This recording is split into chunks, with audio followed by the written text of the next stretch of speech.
Itong mga larawang ito ay isa raw itong form ng angelic beings.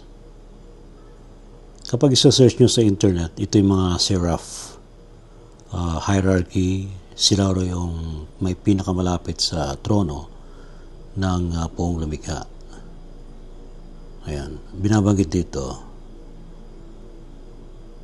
sa post ni Noriel Ghost Trip. Sabi niya, ang mga albularyo ay kadalasang humingi ng tulong mula sa langit para gamutin ang kanilang mga pasyente.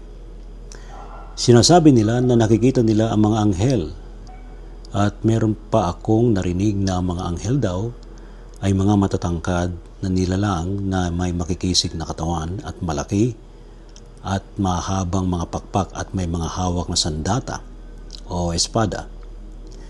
Pero bakit parang hindi yata ito tumutugma sa monstration ni Prophet Enoch?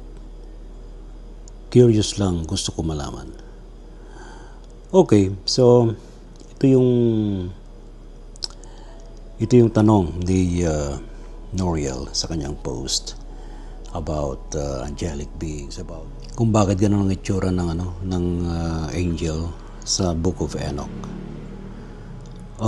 Marami mga debates tungkol dito. Gabi ng Misteryo.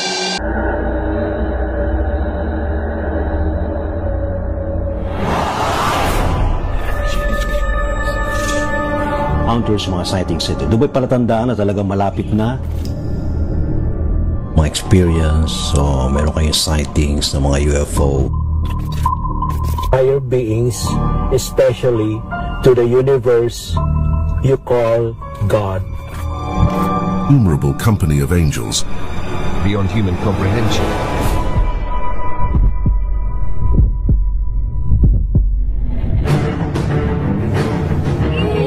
Us. The propulsion system.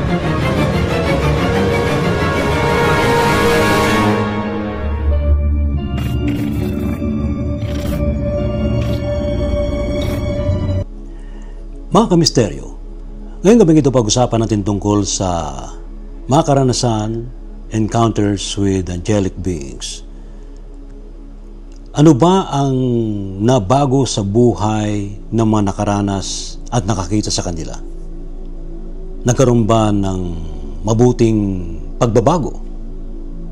At nagkaroon ba ng mas malawak silang pananaw sa buhay?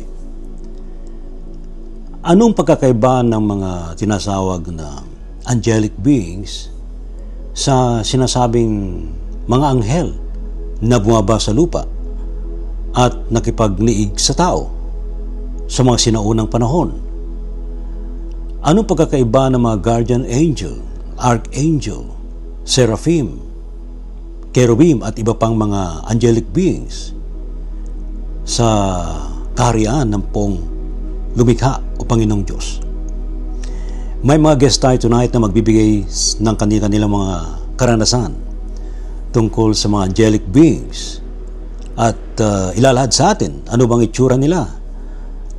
Nakikita ba sila ng sarili nating mga mata, o kaya sila yung mga light beings na ilan lamang nakakita? And ang pag-uusapan namin ay ano ang mga encounters namin sa mga angelic beings, higher beings at iba pa. Hi guys, this is Tius Abbas. Abangan niyo po ako sa Gabi ng Misteryo, alas 10 ng gabi. Ngayon po, walang absent. Scrum Universe, namaste everyone. This is CJ from Spiritual Guide Philippines at samahan niyo po ako muli sa Gabi ng Misteryo sa DZRH News tuwing gabi po ng Sabado 10 to 11 PM at ating pong pag-usapan o tatalakay ng ating mga recent or angelic sightings sa kalangitan. Yan ating pag-uusapan sa Gabi ng Misteryo 10 to 11 PM sa DZRH. Wala nga absent. See you! Gabi ng Misteryo.